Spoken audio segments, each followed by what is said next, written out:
Grantdenyer now. It's Grantdenyer. The gold logie this year. Oh my God, it's Grantdenyer. And our mum, Chezzi Denyer. She's really crazy. It's all true. It's All True, the podcast with Grant and Chezzi Denyer. Thank you, Uncle Dan, for that important announcement. We appreciate your company, even though you're not here. You recorded it once, and we have used it now for 500 seasons. And I think we gave him nothing more than a coffee voucher to Gloria Jean's for his trouble. That's a lie. We gave him a T-bone steak and a salad. Oh, yeah. We had him come over. That's remember? right. I hope he enjoyed that T-bone steak and He salad. loved it.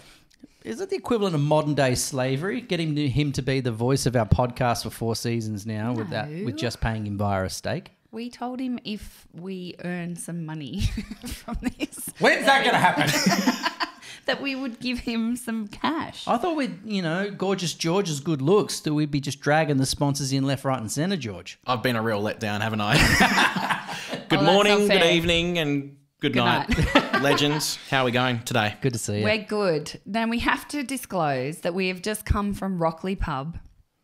It's a great pub in the central western New South Wales. It's a great pub. We've just taken George out for a lunchtime birthday celebration because Drinking like it's no tomorrow. So we are in the same studio as George, which is really great. We've changed the name of this podcast to Mum's Gone Wild now because she's a couple of Shirazes in. She's really crazy. That's not really fair because I actually drove everybody home. Yep. We're only there for an hour. We're making it sound like we really, dug in. But It was a great feed. Great feed. It was a nice Good times. feed. Owned by Matt Moran, one of Australia's most famous chefs. Yep. Bumped into him. We saw him. We did. He had a good hat on.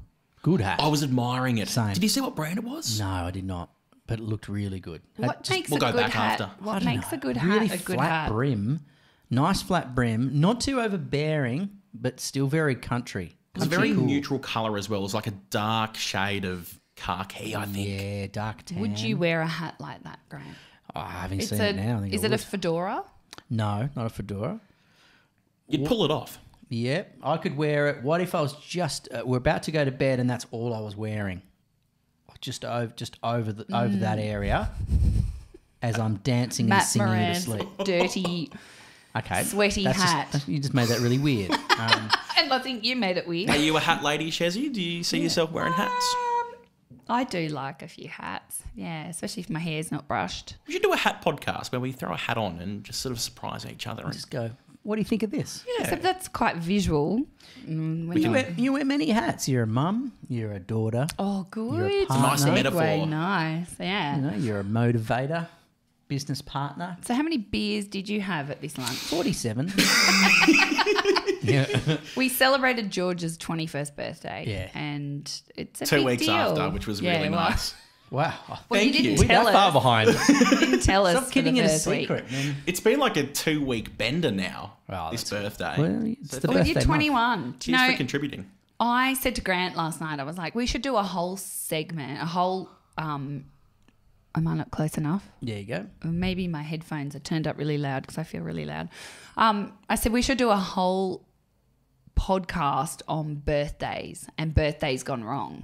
Grant was like, oh, there's not enough stories. And I thought, you know what? I reckon I've got 3, 4, maybe 5 stories of From a birthday birthdays. that went wrong? Yeah. Okay. Yeah. What ages are we thinking? Talking about? Well, for instance, Sailor's birthday, like last year. Oh my gosh, that's my nephew calling Scout to say, do you want to play Roblox? Sailor's birthday from last year. Grant will remember this.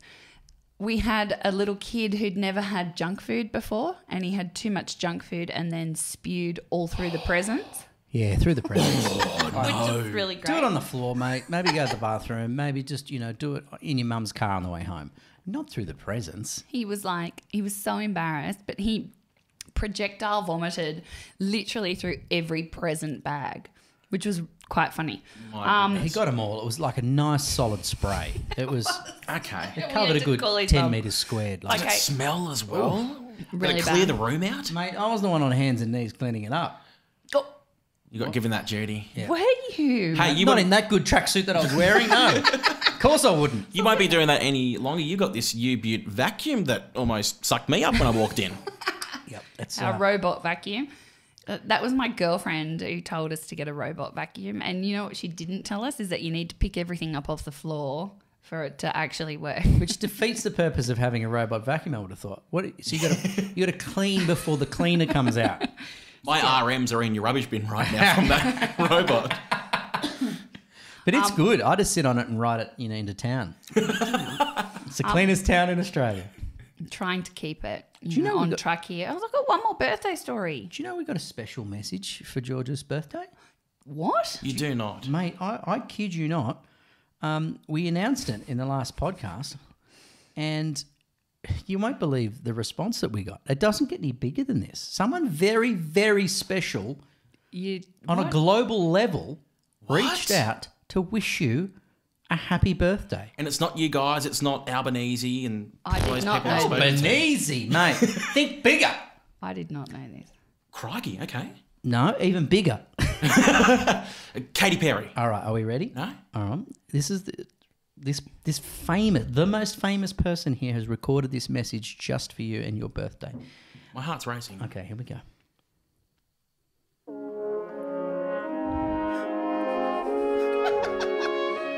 Sounds royal. Very regal. Dear George, it's Her Majesty Queen Elizabeth here. I just got off the phone with the Prime Minister of Australia, old... what's his name, to discover that it is your 21st birthday. How glorious. Congratulations, young man. The fact that you've managed to survive this long while doing a podcast with Grant and Chezzi is astonishing. It is. I've heard their podcast, and it's absolute utter filth. Although I do like hearing about all your sex toys. You randy little man, you.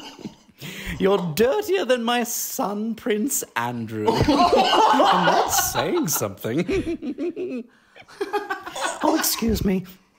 My corgi just shat on the rug again. You little bastard. I'll bury you next to my husband if you do that again. Or worse, I'll send you to live with Meghan and Harry. And that way, you won't be the only bitch in the house. While Meghan and Harry are dead to me, you, my gorgeous George, are not. Keep up the great work on that freaky deaky podcast you do. And tell that little honeypot of a man, grantdenyer, that Her Majesty still thinks he's the hottest thing around since that movie, 50 Shades of Grey. Oh, I'd like to bend him into a pretzel in front of the fireplace. All the things I'd do to that little hornbag. Anyway, happy 21st, George. Get loaded, you crazy son of a bitch. Mommy loves you. The Queen. Oh! Wow. Oh, whoa. How did you manage that? It just came into our inbox. It was unprompted. I don't know where or why or what motivated Her Majesty, but gee, that's the best guest we've ever had on this podcast. Queen is so funny as well, and she's got a real thing for you, GD. Wow. She knows what she likes. She's got an eye for talent. She likes corgis. Grant's a bit corgi-ish. Short legs. You're absolutely Bend right. her Red, like a fluffy pretzel hair. as well. That was quite the... Oh, look, she opened up way more than I thought the Queen ever would if you reached a milestone like 21st birthday. Oh my God, happy birthday. Congratulations. Thank you so Yeah, much, what guys. a- That's such a beautiful message. I never thought the Queen would reach out to me on the 21st Well, you know birthday. what? We will keep that as a recording for you. It's all documented on It It's All is True. documented. I was waiting till 100, but All right. it came early. Well, that's the end of the episode. How do you go above the... you can't go higher than the Queen unless Jesus calls in himself. No, I don't have his phone number. It's just mine. You know, there's been a lot of media lately about ADHD. And that's what I thought we'd talk about today. That's a very smooth segue. Thank you. So ADHD diagnosis times being blown out by the pandemic. TikTok has made ADHD so popular that people can't actually get appointments. Now, there's a reason why we're talking about ADHD because we've covered this very early on in our podcast. We did. That's something that you struggled with and have been diagnosed with.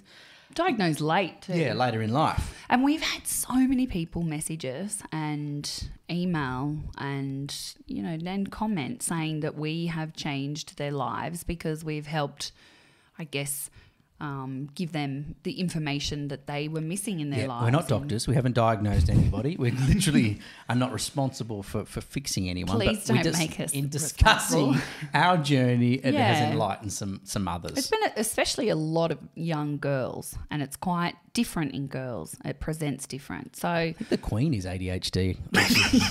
after hearing her that. message. Some serious symptoms in that recording. Wow. So- she's really not a fan of Megan either, is she? So I've got a guest, and I have to hurry you guys along because he has to work, and he is a volunteer for ADHD Australia, and he was also late diagnosed, and I thought that we would give him a call. In fact, I've lined him up, so let's call him now so we can have a chat with him.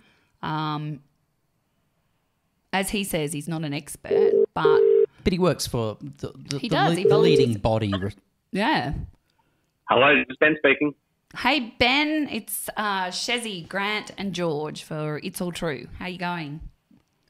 Well, thank you. How are you? Good, thank you, Ben. We're just recording now, mate, and we just love a little bit of your insight. We know that Chezzi has been through this journey, and it's been a life-changing exercise for her, and we know many others that have also gone through this as well. But, we just wanted to sort of chat to you to sort of get the latest of where things were at. Yeah, I was just saying, Ben, that a little bit like what we spoke about this morning earlier, there's lots of media articles out at the moment saying that, diagnosis times have been blown out by the pandemic, and TikTok has made it, so appealing that everybody wants to be ADHD. And I thought we'd start there. Yeah, well, definitely, like the pandemic has brought the awareness of ADHD to an all-time high. More people are talking about it, and TikTok, in many ways, is responsible for that, as well as some of the other social media platforms. And it's actually one of the ways that I was diagnosed. My wife watching heaps of those TikTok videos and thought, hang on a second, this sounds like my husband. No, Really? Are you kidding me? You were diagnosed from TikTok.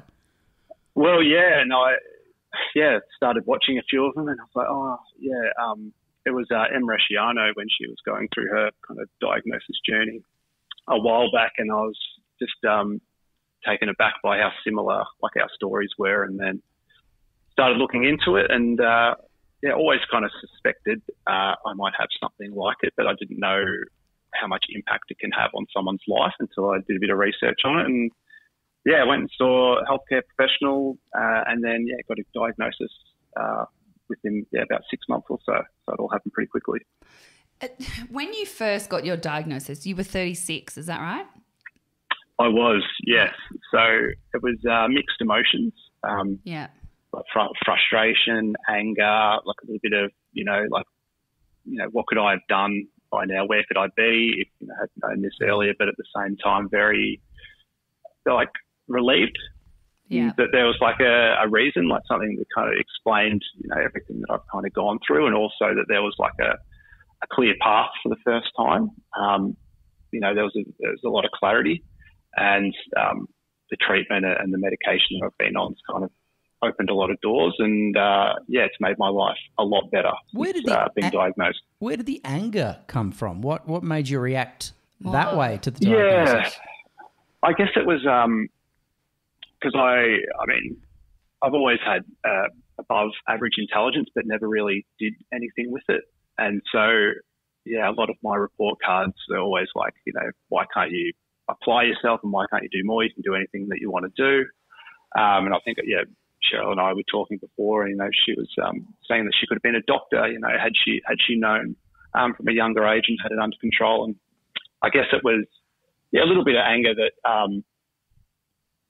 half my life was over before I realised, but at least I did, I guess. It's such a big, I remember when I first found out, I felt like finally there were some answers to questions that I'd been asking for a really long time. So there was a huge relief, you know. I felt 100%. Like all of a sudden, you know, finally I don't have to blame myself for being less than, you know, there's a reason why. And that was relief. But there was also that anger, because I felt like if somebody would have actually taken me aside back when I was young and said, you know what, you're not stupid, you're not lazy, you don't have problems. Because I tried really hard. Like I tried hard all the time. And in fact, you know, in you mentioning Em Rusciano, I know that she's got a book called Try Hard. That's kind of what you would have called me as a kid. I was a try hard. I tried hard at everything, but I failed all the time. And I just kept trying and kept trying. And so there was a lot of sadness as well, because I felt like I'd just been missed by society or by school. Or the system, Yeah. And I understand the anger as well. Definitely, yeah. A real mixed bag, a lot to kind of take in, but, you know, looking back now, it's been, you know, one of the best things that's happened to me, learning it. Yeah. How much can life improve once the diagnosis comes? Like, Ben, explain the difference between you post and prior. Where do I start? I mean, like in the workplace, your job is 20, 25% easier. You can remember things. You've got, you know, your executive brain function back. Of course, talking like me being on medication and my treatment. So there's obviously career progression that I've had since that I probably wouldn't have been able to attain before. But then you've got, you know, your relationships at home, which are a lot better. So my relationship with my wife is a lot better than it used to be, because I can actually listen now and retain information and hold conversations, and I'm not going in one ear and out the other ear, and more attentive, and have more patience with my 4-year-old and my 16-week-old, which was another driver for me to seek diagnosis when my attention span was shorter than my 3-year-old's. That's a pretty powerful yardstick. Hey, Ben, I think there's a bit of a stigma that ADHD is somebody who is super hyperactive, really naughty, kind of a bit rebellious, but there's a whole other side of it where you can actually be quite quiet and reserved. Explain that to us. Yeah, I think that's most common in females with ADHD, because they don't have a lot of that traditional externalized behaviour, like restlessness, fidgeting, you know, constantly talking and interrupting people. But there are a lot of males that are like that. But traditionally, you know, teachers, parents, healthcare professionals to a lesser degree just haven't, you know, had the knowledge to kind of diagnose it properly. I mean, obviously that's changed a lot in the last 20 years or so. But yeah, like when I was growing up, like I don't think anyone had it in my school, or, you know, let alone could recognise the signs of someone who wasn't really externalising the kind of behaviours that are associated with it. So, do you think has the incidence of ADHD increased, or just the fact we now recognise what it is and the reporting of it has now increased, and now it's more well known than it was? What do you think it is? Yeah. Well, I can definitely say that awareness is at an all-time high, and I can also say that inquiries to healthcare professionals is higher than it's ever been for people seeking diagnosis. But yeah, there's just not as many professionals that can actually do the diagnosis to meet the demand that the awareness is creating. So yeah, it's probably a little bit too early to say if more people have it, you know, now, or more people are diagnosed now than there was, you know, 5 years ago. But I think we expect that to change as more people can finally, you know, get in to see their professionals and get their yes or no. Mm. I was going to say, what do you think about all the media reports that glamorize, you know, having ADHD, or so they say, saying that, you know, now it's really cool to have ADHD and everybody wants it. I mean, I call bullshit on that because who would want it? Honestly. Yeah. Well, there's, I mean, there are parts of ADHD which I really love. The ability to hyper-focus is something that I've never kind of had before. So the first day that I was on my medication, I was working from home and I was working from like 8 until like 2 in the afternoon, and my wife came in and just asked me, "Are you okay? Like, are you dead?" Like, because usually I'm out every like 15 minutes getting a cup of tea or a biscuit or something. I can't sit still. So it was the longest I ever, focused on one task that I can remember. So there are parts of it which I love. But in saying that, it's hard to kind of get off that thought train once you're on it. So it's a bit of a double-edged sword as well. Yeah. And it's so true. Yeah, hyperfocus is something that can bury you for days and days and days, where you become obsessed with something that grabs your attention. And it could be something totally random, which is also not always productive. So I know for me, exactly. I could hyper-focus on anything to do with medicine. So, I used to have all these medical books because I did a medical segment, which I was interested in with Sunrise. And so I could just start reading, a bit of a paragraph and I'd get lost deep in the book. Couldn't retain any of the information really later on. But I was so interested in it that I just couldn't put it down. The same with dogs. It's very common, Neither of those things are going to bring me much money, so not very helpful. Oh, if you became a doctor, we'd be all good. We'd be sweet, mate. I'd be like, hey, I'm just going to be a gardener at home from now on. You go do your doctoring and make us a fortune. Dog breeder. Dog breeder. You earn just as much money as a doctor these days. And even now, if we're walking down the street, I'll say, "Oh, there's a borzoi." They live for 14 years, and Grant will say, "What the frig is a borzoi?" I'm like, "I don't know. It's that breed." You need to do a dog podcast, Chezzi. It's so random. I don't know where that came from. So you understand the hyper-focusing aspect of it, Ben? I do, yes. I've got, every couple of months I've got a new focus in my life. I've gone through everything, carpentry. Like right now I'm getting really into golf clubs, not necessarily playing, but just researching the brands and styles. So my brain just goes from one thing to the next that I can't kind of get out of my head. So I think it's safe to say that people with ADHD are very good at trivia because they know a little bit about everything because they can't kind of stay on one thing for that long. And that is a big plus. And there is, I've got in front of me here like 25 things to love about having ADHD. And it's like a little... Is the fact that they leave their cupboard doors open all the time on that list? I don't do that anymore. See, Ben's laughing because he knows it's true.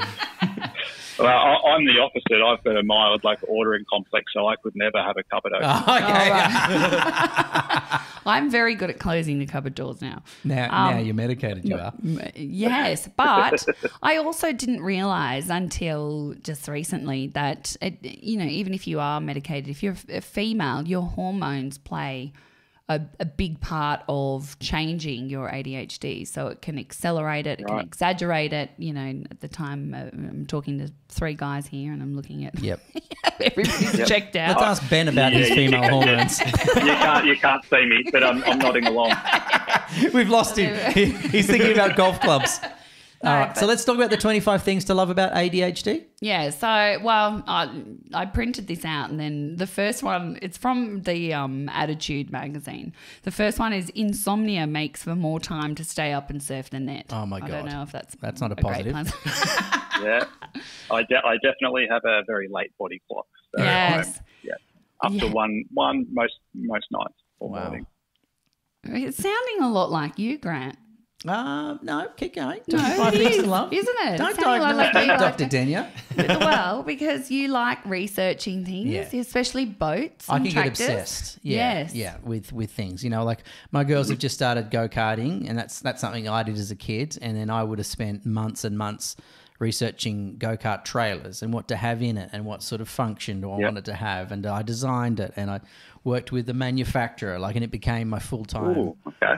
My full-time. Right, different functions. Okay. Full-time focus. Might have to look into it. Yes, and we've said that for a while, but because Grant can concentrate a little bit more than I can, we've kind of thought, no, you.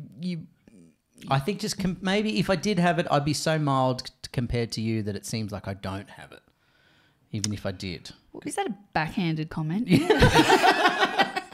I don't know. I think you had a very hefty dose of it. Yeah, I did. You know, I think which you would now agree, and your family and friends I kept understand. saying when I was a kid, I'd be like, I think I'm ADHD, and most of the teachers would say, "Oh, don't be stupid. You know, that's only boys." You know, who get that. And I know that you're working on a bit of a campaign, Ben, for. Yeah, I'd like to. Yeah, I've got a bit of a goal in my work with ADHD Australia to kind of change or like reduce the stigma of people with ADHD of just being little boys who are, just misbehaving in class, because there's a whole range of people with it in Australia. It doesn't just happen in males, happens in females, all races, all ages. So it doesn't discriminate, and people with it can be very high-performing people. Yeah. Very, very normal members of society that are contributing great things. Not only that, very successful people. When you go back, and you hear this a lot when you look at those that are running major corporations around the world or who have made a fundamental change in the world, often they struggled at school, often they struggled to focus. Yep. But later in life, it can really be, a superpower, can't it? Well, exactly, yeah. And if you've got something, like a singular goal that you can work to, and you can get that hyper focus, you can do anything that you want to do. That is one thing. If I'm passionate about something, you will be very hard pressed to take that passion away. Like and I do tell my daughter who has ADHD, I do tell her that that we're very lucky in that regard. That if you're very passionate about something, you won't find anybody else more passionate than us. It sounds like it makes you really worldly as well, hey? Yeah. So worldly, George. No, seriously. Like all the hobbies you take up and things that you dive into, It's quite random. Like, and I've got a friend who was diagnosed 6 days ago, actually, and she was diagnosed at just over 40. And she was saying, and I love it, she says that she's always felt a little bit extra, and we'll play a clip from her in a little bit. And she feels that she kind of always knew that she was a bit different, but she doesn't want to be average. And I quite liked that. Yeah. Although I can see that. It's not always the norm, because I know that I, growing up, probably felt like I was inadequate because in a school setting, you're told you need to sit still. And I really struggled with sitting still, because if I had to sit still, then I had to talk. And you're not allowed to talk either. Yeah. And retention is a big part of the syllabus. And retention is a very difficult thing for someone with ADHD. So modern history. The way our education system is built is working against you from the start. Yeah. Although in recent times, things have got a lot better. Like ADHD Australia has done a lot of work with educational institutions, kind of helping teachers or train them to kind of deal with neurodiverse kids, particularly with ADHD. And I'm pretty confident that, if any of my kids have ADHD, by the time they go to school, it's going to be completely different than when I was at school, and they're going to be very much taken care of. Yeah. Do you think this kind of recent, explosion in interest about ADHD, do you think that's coming from us, as a human race, kind of looking at our situation? Perhaps the pandemic has made us look a little closer. I know the pandemic made us look a little bit closer at our own child, because we had to homeschool her, and that's when we initially picked up the differences and the struggles. Do you think it's just a lot of us where mental health now is an open conversation we can have, where there's no downsides, there's no repercussions for saying that, hey, I'm struggling a little bit in this area? Do you think that there is a nice awakening in humanity where we're questioning ourselves and strengths and weaknesses? I definitely do think that, more like a lot more so than 10 years ago. Just in relation to the pandemic, so I think that all the stress that people had in their lives, and it was all heightened throughout the community, and the change in lifestyles, of lockdowns, and all the disruption kind of heightened a lot of people's undiagnosed ADHD, which is another kind of factor that is contributing to people trying to get those diagnoses, and potentially why there were so many videos about it. and why so many people are asking for a diagnosis. But I do think ADHD has lost its kind of stigma of not allowed to talk about it, particularly in the last year or two that I've been following it pretty closely. And I hope that kind of continues to change and the narrative kind of evolves more towards everyone having it and everyone talking about it. I know you're a busy man. I agree. We're about to lose you because you've got to go on to other things. But just quickly, if this is raising an antenna for someone, or they're questioning their own status at the moment, any advice on where they should start or where they could go? Yeah, and I'm no health expert. I'll just say that off the top. But going to a GP is always a great step. Just chat to your family doctor, and request a referral to a specialist. Or you can look at some resources on ADHD Australia's website. We've got lots of reports on there, lots of things to look out for, and lots of numbers and contact information. Should you want to get in touch with anyone directly. So as long as you start a conversation with someone, start talking about it, I think that's a pretty good first step. So Ben, if somebody's contemplating getting a diagnosis, you would say go for it. I would say, what are you waiting for? Yeah, Nice. same. What do you think you could have been, mate, if you had been diagnosed nice and early? If the sky was the limit and you were talking to 5-year-old you again, what would I say? Maybe a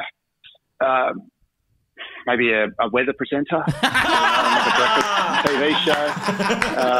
I don't know, mate. Maybe that's too high. No, you're definitely not mental enough to do that.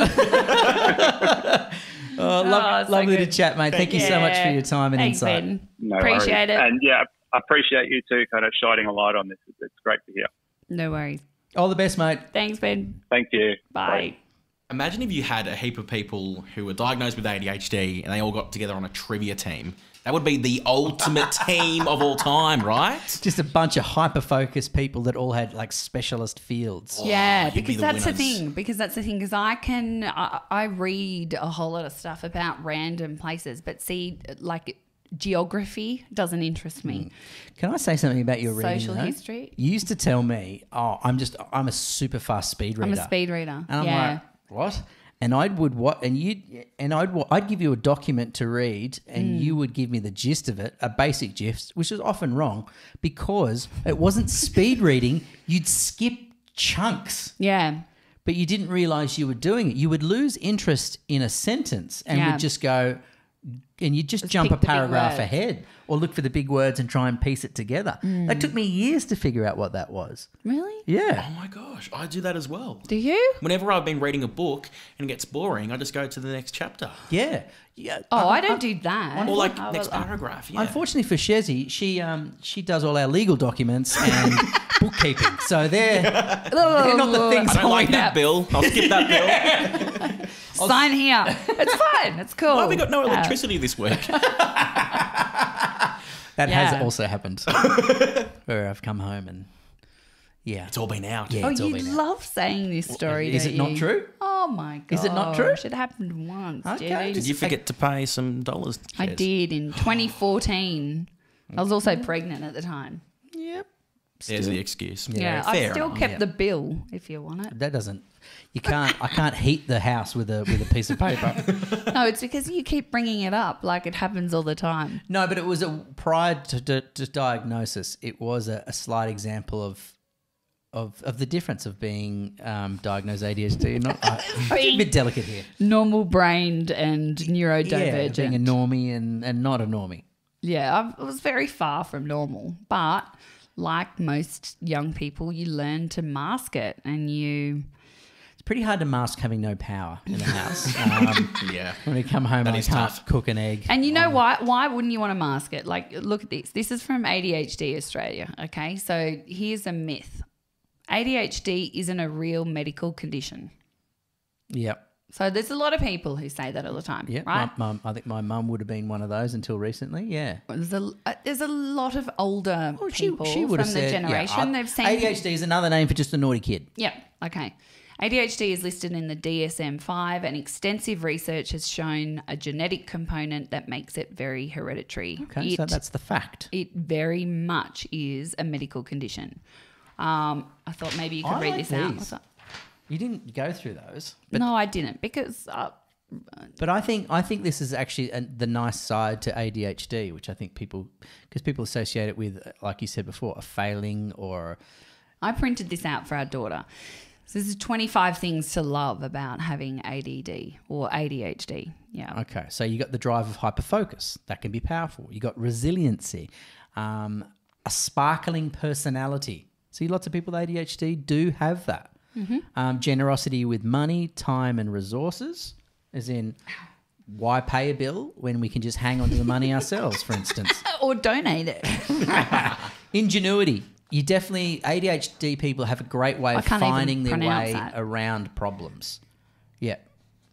What else? Is that a lawnmower, that noise that was just happening? No one else can hear that. A strong sense of what is fair. Oh, see, I had that as a kid. I used to, You're the fair police for sure. So Sailor. Yeah, I didn't like anyone being picked on. It's not fair. Yep. Willingness to take a risk. Ooh, that Chezzi. yeah. Who scaled down the outside of a 9-story building. Again, once, That before was kids. Possibly tequila induced. Maybe that wasn't the ADHD. Once too many times, though. Yeah, it's still strong. Yeah, I know. Exact. Thank you.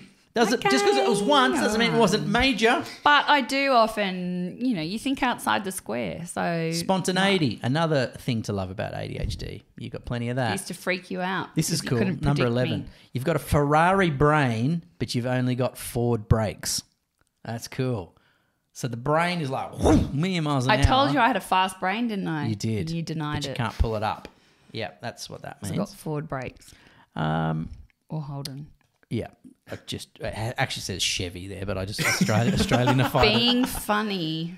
Yeah. You are Very hilarious, fun. Chezzi. I'm very funny.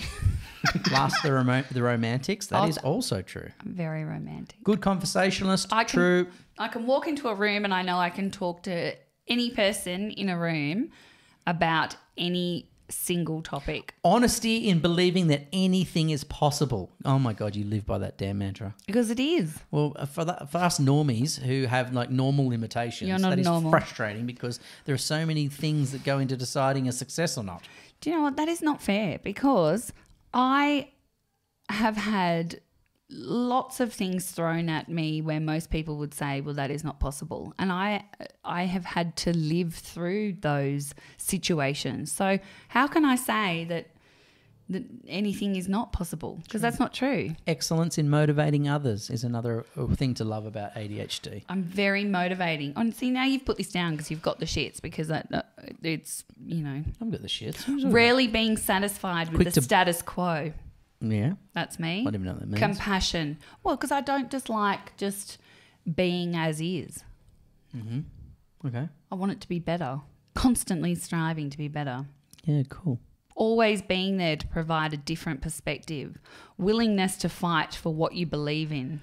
So if you're thinking maybe I've got it or maybe my children have it or I know someone who does, my partner, don't present it as this massive negative situation or a dire set of circumstances.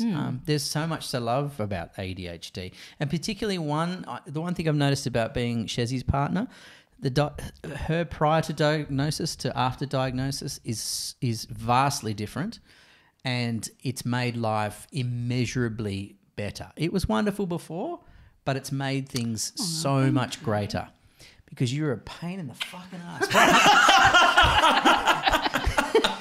It sounds like there's so much clarity once you actually know what is going on There inside is. that head, and you can learn how to navigate it and make it work for your life. It's so weird because I always felt like I was different. And I always felt like that just something wasn't quite right. I've got a nickname for you now. Audi. Good, different. Yeah, good different. Good, different. That's Nice. exactly, that should be, Audi. you're right, the ADHD slogan. I was good, and I tried really hard at everything. A lot of things I wasn't very good at, but you know what? I tried harder than anybody else that I ever knew, and a lot of people say that. And the And frustration must have been enormous when I just it always- doesn't pan out like your hopes and dreams hope they would. I never realised that some things are really easy for people. Everything in my life has always been hard. It doesn't matter what I do. Like I do something now and you say to me, oh, that's too hard to do. And I go, that's not hard. You try growing up being ADHD in a normal person's world at school. That's hard. Everything I've ever done has always been hard. What's the one thing you wish you were kind of good at that you were struggling to be good at in school? I really liked I really liked praise.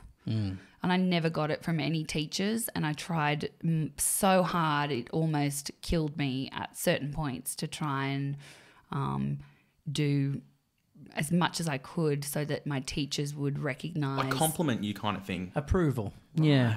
Just to say, you know what, you did a really good job. And there's one teacher, and I'm getting all emotional now, it's probably the red wine, and I still see this teacher and I'm going to mention... Definitely. Most definitely. It's not the ADHD. It's the Shiraz speaking now. She was my maths teacher, and you remember, I don't know if this happens to everybody else or if it is just an ADHD thing. I remember how people make me feel. I don't remember 100% what they say to me.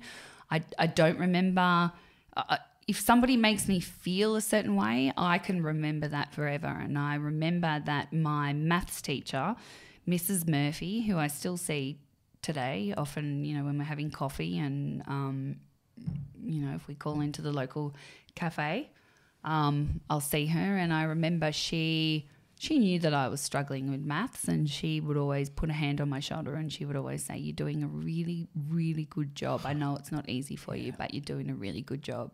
And you know what? I remember that forever.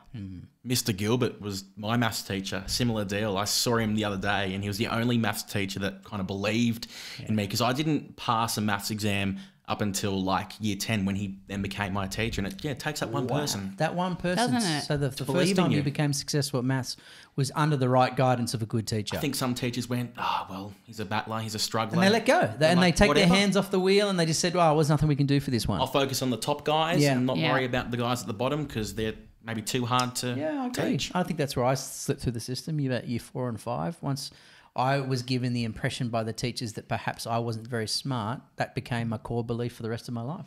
Yeah, see, whereas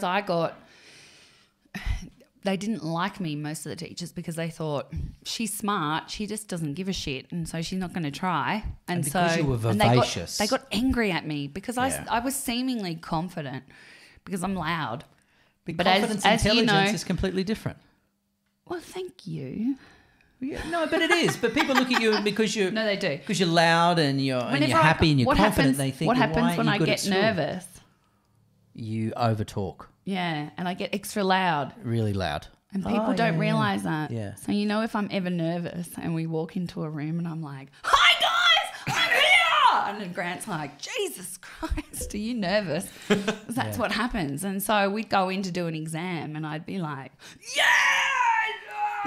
You're about to watch a footy match. Maybe because all not that anxiety had to go somewhere, and it was coming out in the form of volume. Yeah. And so they thought, oh my God, this girl thinks she is so good. She's not going to try hard at school. She could be smart, but she's not. And they did not like me. And in fact, I've got this little clip, which I haven't actually clipped up, but that's very ADHD, of a girlfriend of mine who, as I said, she was just diagnosed the other day. And, when I was talking to her, I was saying that, and I can read it, I said, I felt kind of ripped off for a bit. I wondered what my life could have looked like had someone taken me under their wing and sent me off to get a diagnosis. I was a little kid, for crying out loud, yet no teacher ever once said maybe she could be neurodivergent. They just called me lazy, unmotivated, distracted, which all helped contribute to a really bad self-worth. I know it was a different time back then, and I do know that, and I know that they didn't understand. They didn't have the language or they skills didn't, for it they either. didn't.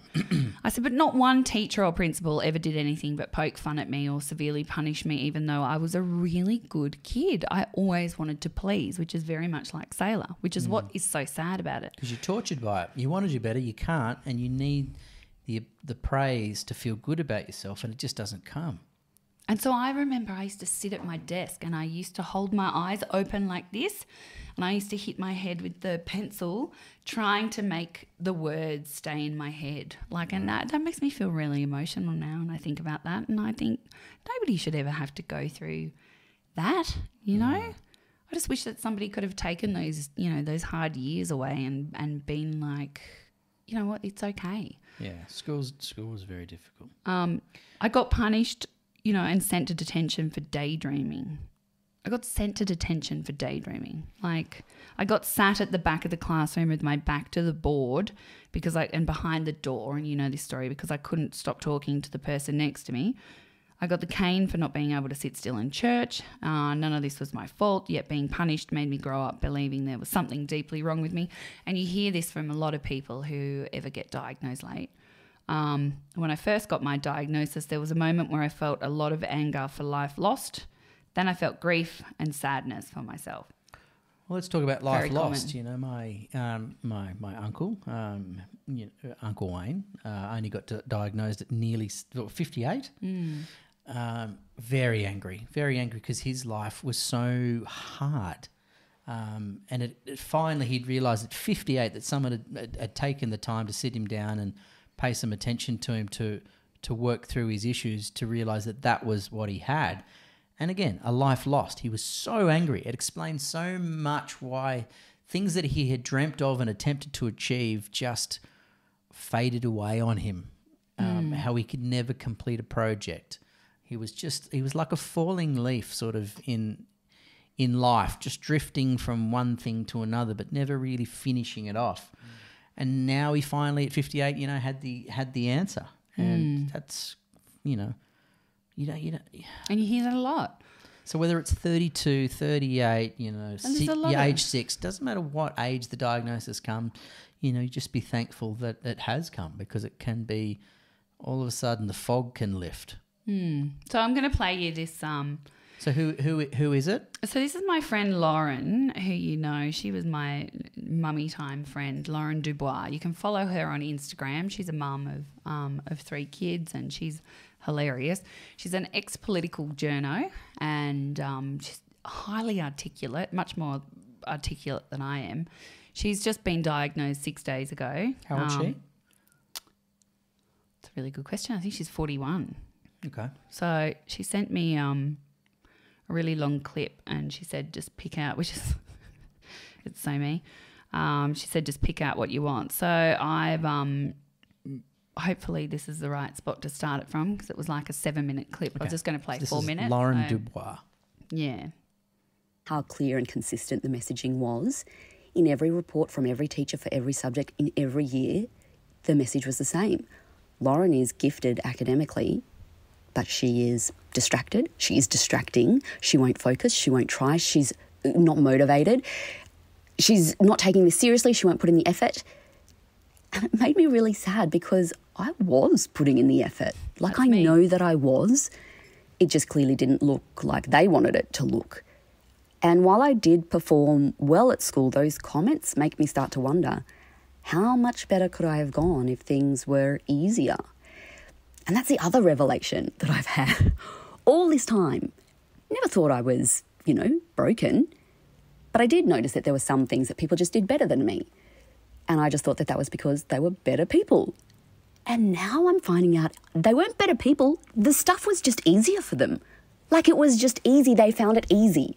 They weren't extra talented. They were dealing with a different set of cards. Like, what the hell? But yeah, so there's been a lot of processing of my whole life, my education, my career, my personal relationships, and everything looks different to me now. Because, were any setbacks I suffered because of my ADHD? I mean, I guess I'll never really know for sure, but it's hard to be left wondering what could have been.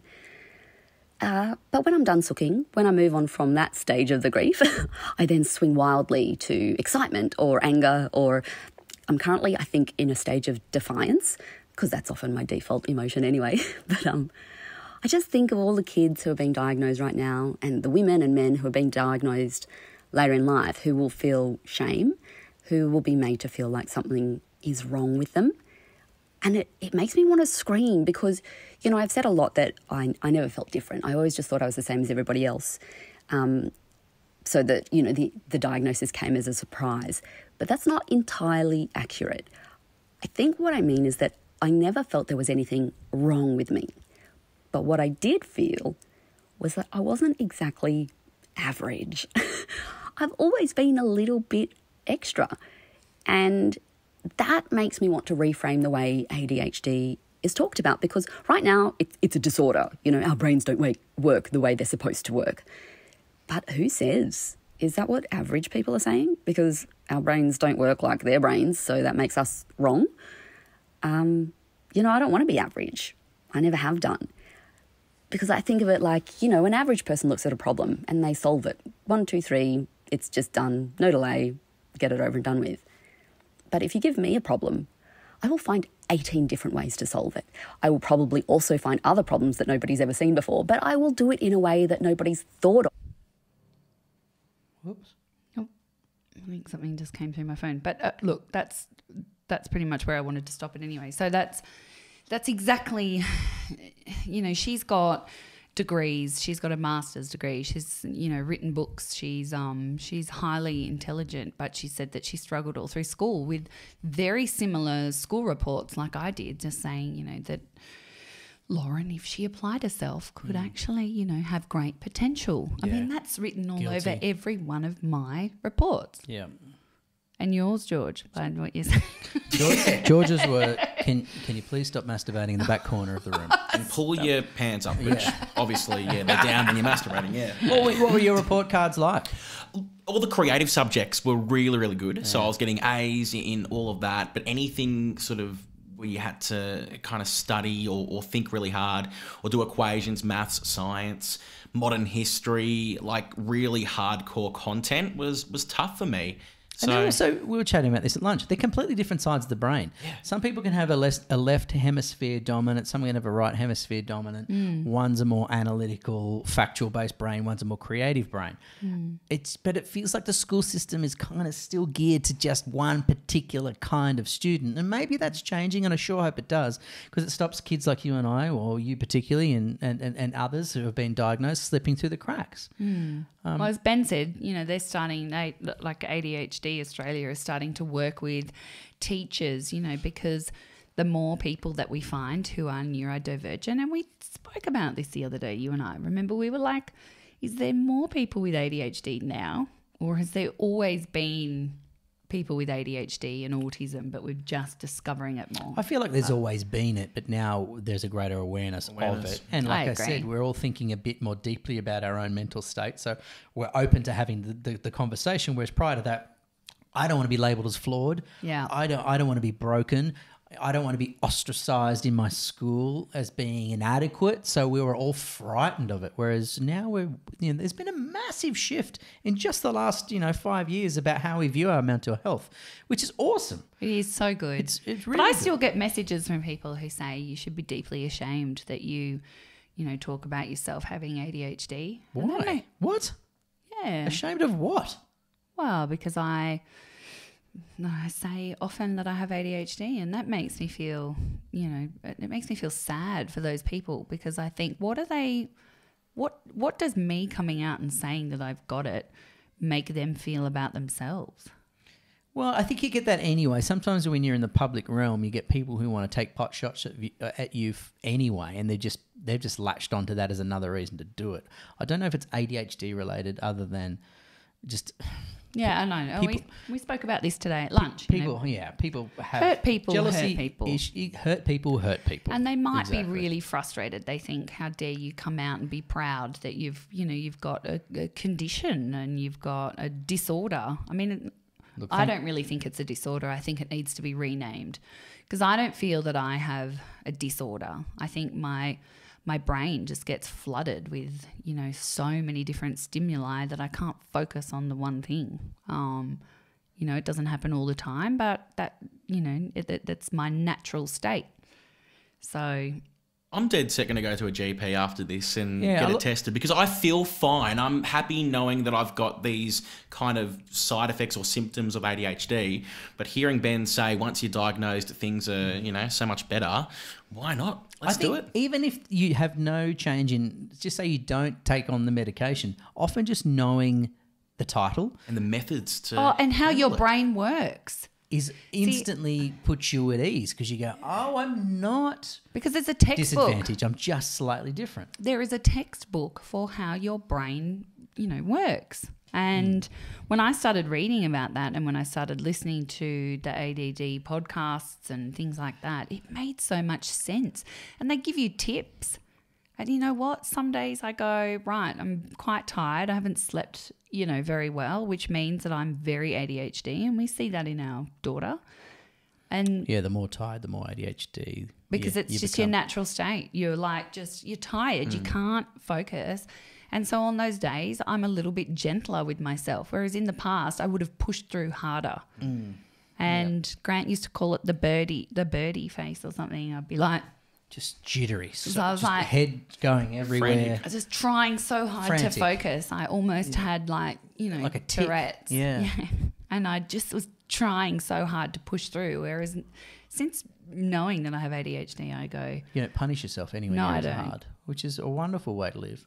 Yeah, it looks like the penny's dropping a little bit for you over there. Big time. And also, I reckon our podcast is a podcast that could be diagnosed with ADHD. Like you look at the episode beforehand and, we go from horse lips to ADHD. Yeah, we do. We do. All over the place. Yeah. So next episode is our final episode. Season finale. Oh my God, is it really? Yes. What are we going to do? Have we got something planned? Well, I don't know. How do you go higher than the Queen? You can't. You really you cannot. Should we hear from the Queen before we go? Please. Because she's gone to so much trouble. You know what I mean? It kind of feels like it's the right thing to do. She just sent us another message, or we're just going to relive. We'll say We'll say see you later, or see you later. Do you think the Queen has ADHD? I think she does, considering the way she talks. Judging off that audio. I'll play the audio that the Queen sent George for his 21st birthday, and you be the judge. Is the Queen ADHD?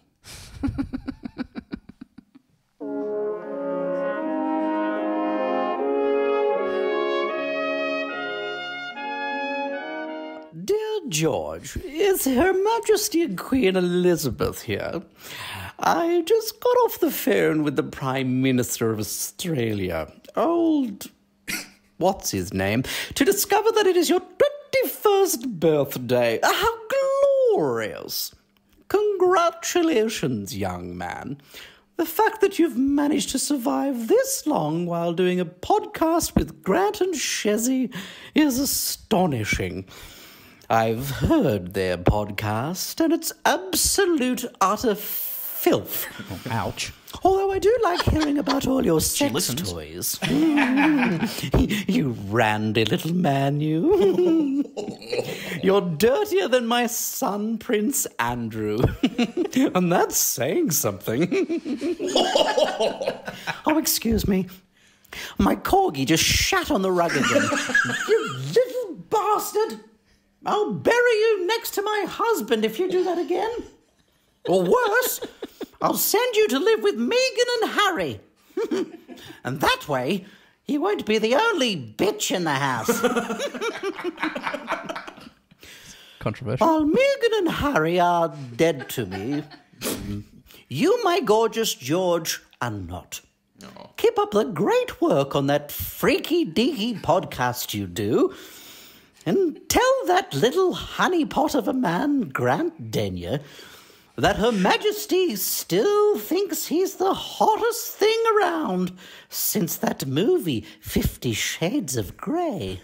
Oh, I'd like to bend him into a pretzel in front of the fireplace. All the things I'd do to that little hornbag. Oh, you're right. It's truth.